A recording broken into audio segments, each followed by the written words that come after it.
Secret documents of the Black Sea Fleet have surfaced. And this leak threatens not only the defense, but also the economy. How did this happen and who is to blame for all this? An ultimatum from Lavrov.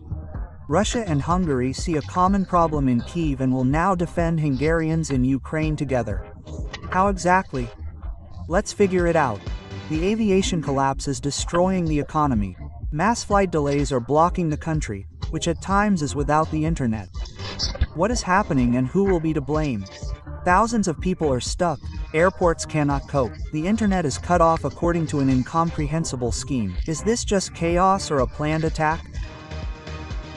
A rift between NATO allies. The alliance is cracking at the seams. Leaders are squabbling, making loud statements.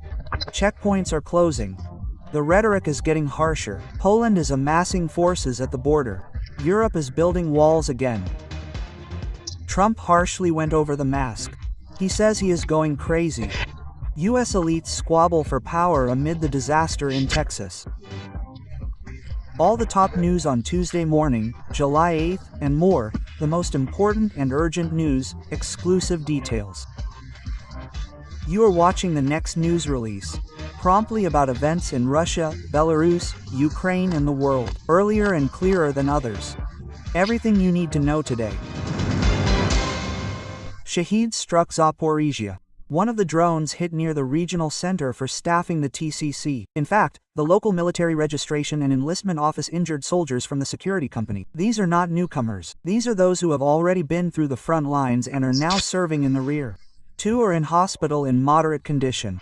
But the strike did not only hit the military. 14 civilians were injured. Cars burned and residential buildings were damaged. In another part of the city, the roof of a university caught fire.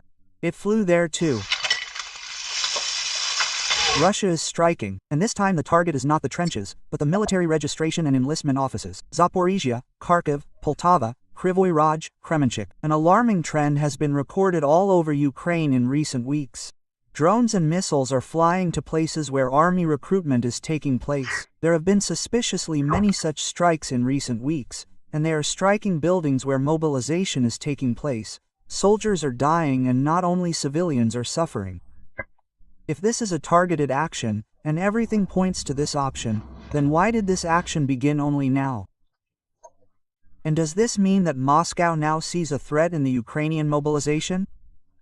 We asked military analyst Ivan Stupak about this. The documentation is burning. That's it. There are no cases, no people. What was there? What kind of people are they? How can we find them again? I have no idea. Who is wanted? Who is not? Everything, well, the case is burned. On the other hand, if you look, the Russian Federation is pursuing a rather cynical goal. So, look. These facilities, territorial recruitment centers, they are not secret. Information about them can be found on any government resource. Address, work schedule. We understand perfectly well that from at least 9 a.m. to 8 p.m. in this building there are at least a dozen military personnel from among the TCC employees and at least a dozen people who are there to process their documents.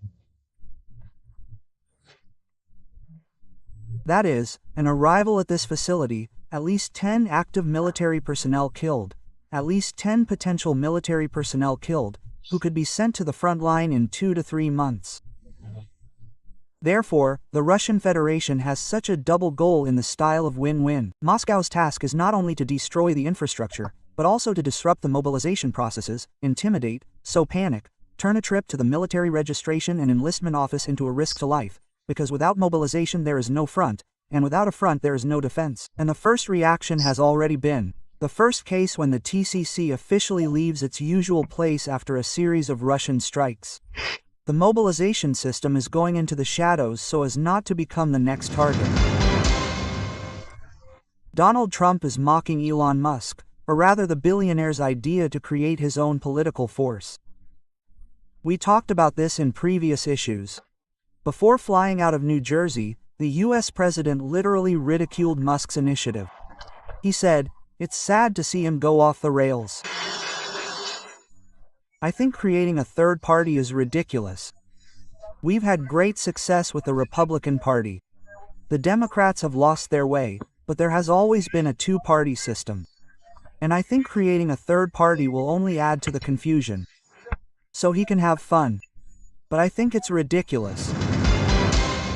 Sending all Russians back to the last century at once is impossible, just as restoring serfdom is impossible. Apparently, unfortunately, that's why the Kremlin is doing everything gradually. Disabling mobile internet in Russia is no longer an exception, but a system. The number of shutdowns has been growing since spring, but the real collapse began in June after the Ukrainian Operation Spider's Web, when drones controlled via mobile network struck strategic aviation airfields, now jamming communications not only at the border, but throughout the country, from the south to the far north. The on-site project records restrictions covering more than half of the regions. In June, there were more than 650 local shutdowns. Moreover, it jams everything: mobile internet, landline, and even voice communications. And, judging by the map, there is less and less logic in the shutdowns based on this data. The internet is cut off in places where there is no military action. Omsk Oblast is the leader in shutdowns. It has been without communication for almost the entire month of June, and it is 2,500 kilometers from Ukraine. Krasnoyarsk Krai, Yakutia, Chukotka, the same story. At the same time, in the border Belgorod Oblast, there are fewer shutdowns than, for example, in Kursk or Bryansk. Some regions are jammed due to drone attacks. This applies to regions with defense industries, aviation bases, or thermal power plants. But even this scheme is breaking down. Some key regions are barely touched. Others, like Omsk, on the contrary, are getting the full treatment, although they do not formally fit into any risk category. The record-breaking region for the number of days with problematic communications in May and June was Nizhny Novgorod Oblast, with 21 days, while Saratov, Tula, Omsk, and Rostov Oblasts were effectively shut down for 20 days in 1 month. Yes, the communications data is incomplete, but this is no longer an isolated case, but a large-scale cross-section. There were no shutdowns only in 5 sparsely populated regions, and even then, perhaps, there was simply no one to complain to. Shutdowns are becoming the new norm, and the norm without explanation. But that's not all. Aviation collapse in Russia, mass flight delays. The situation has turned into a real transport chaos. More than 2,000 flights have already been cancelled or delayed. 3 major airports have suffered the most: Moscow, St. Petersburg, and Nizhny Novgorod. Sheremetyevo has an absolute record. More than 200 flights have been cancelled there, both for arrival and departure. In total, more than 2,500 flights have been cancelled at the capital's airports in 1 day. The reasons for the mass cancellations and delays have not been officially commented on. The internet is already speculating about failures in the flight control system or weather conditions, but there is no exact information. Russians are learning to live in airports and without the internet. What were they fighting for? The partisans struck at the most vulnerable spot of the Kremlin's oil empire, the secret of which Moscow guarded like the apple of its eye, ended up in the hands of Ukrainian partisans, and this could turn into a catastrophe for the entire scheme on which the Russian shadow oil empire rests. Underground members of the Otesh movement have announced that they have obtained classified documents of the Russian Black Sea Fleet. Inside is all the ins and outs. The documents contain departure schedules, crew changes, aircraft, routes, and FIO commanders. It is especially noteworthy that units of the 26th Special Forces Detachment are escorting the Shadow Fleet. This is not just a vulnerability, it is a breach in the system that brings billions to the Kremlin and fuels the war. We talked about this with military analyst Ivan Stupak. On the one hand, the information has been obtained, which is great. We have an idea of what kind of people, what kind of ships, the schedule, the advance, what forces, how serious it is. Are these ships armed? At least for the previous period of time, were there combat missiles, torpedoes, or were all the guns simply empty, unloaded? That is, there is an understanding, but, unfortunately, it does not give us more information yet. This is a big question. Do all the countries that once again have access to the Baltic Sea have a clear understanding of how to act, how to check, how to respond to provocations, and what are the algorithms of action if the Russian military fleet is pulling up? How can it be counteracted? What to do, that is, run to the side, raise your hands up there, or insist on your own, try to inspect this vessel. To understand the scale, we are talking about the so-called Shadow Fleet. Networks of hundreds of civilian vessels that the Kremlin assembled through offshore companies. These tankers hide their routes, turn off identification, and reload oil on the high seas. According to the Financial Times, they are currently exporting up to 4 million barrels of oil per day. This is colossal money that bypasses sanctions and goes directly to the Russian budget. The measure, which Warsaw calls temporary, has already caused a diplomatic scandal along the entire border with Germany and Lithuania. 65 temporary checkpoints have opened, 52 on the border with Germany and another 13 with Lithuania. There are already hundreds of border guards, as well as police and territorial defense, working on the spot. As we have already announced, this decision was taken to combat illegal migration. It is in no way directed against Polish citizens, citizens of other European Union countries who travel and cross our borders. The border guard and other services will try to make these checks as strict as possible. In shock, Lithuanian President Gitanas Nausėda called Poland's decision a temporary capitulation. He criticized Warsaw, saying that the problem is exaggerated. Most illegal immigrants do not go through Lithuania, but through Latvia and Belarus. The root of the problem is undoubtedly that we cannot yet perfectly control the external border from illegal migration, but we must strive for this and abandon as soon as possible those measures that do not belong to the European Union and which, let me say this, are a temporary capitulation to the problem. It is through this hole that thousands of illegal immigrants pass, whom Minsk and Moscow, according to Warsaw, can use as a tool to put pressure on the EU. But the closure of the internal borders of the Schengen zone is an alarming symptom. What was previously considered impossible between allies is becoming a reality. Europe is once again building barriers, and the longer this lasts, the weaker the entire principle of a united Europe looks. Sergei Lavrov has effectively voiced an ultimatum. Ukraine must supposedly secure its denazification and demilitarization in a peace agreement, and also renounce claims against Russia, lift sanctions and return frozen Russian assets.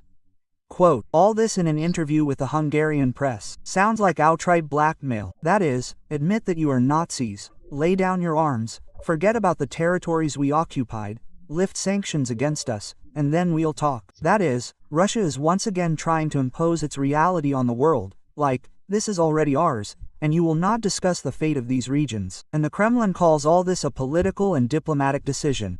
In addition, Moscow decided to play a subtle multi-move game and drag Hungarian Prime Minister Viktor Orban even deeper into this story. The head of the IMF unexpectedly started talking about the joint struggle of Russia and Hungary for the rights of national minorities. Other ethnic groups, including Hungarians, Romanians, Poles, Bulgarians, Armenians, Belarusians and Greeks, are subject to forced Ukrainization. Now Russia and Hungary are openly speaking out in defense of their compatriots, and we can join forces on this issue.